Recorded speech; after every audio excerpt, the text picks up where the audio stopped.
Momamdan anamga, anamdan qalbimga miras bo'lib o'tgan ana shu shukronlik hayotimdagi eng qiyin damlarda menga to'g'ri yo'l ko'rsatgan, ko'zlarimni nurafshan qilgan, umidsizlik daryosidan necha qatam elib chiqqan.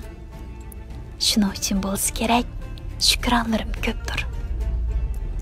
Bir mehnatkor ayolning eng go'zal shukronlarining avvali shu nozik dildorining bir pak oilada yaratilganligiga, yana biri pak oila yaralganga jüp qilib bog'langanlik uchun bo'lsa, oilani shu ayolning tilalaga tegishmaydigan, durguharlarga bermaydigan, umrning haqiqiy mazmunini, ko'ngilning izchil suvchar chashmasi degim keladi.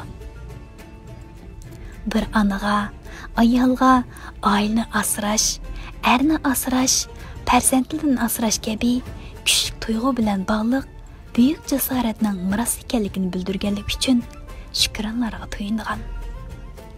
Ailening shu ayolni katta davolardan oshirdiganligini, katta iqimlarga tutashtirdiganligini, shu mushaqqatlardan keyin izgu tilaklarining amalga oshadiganligini bildiganligiga shukronlarni aytadiganligi.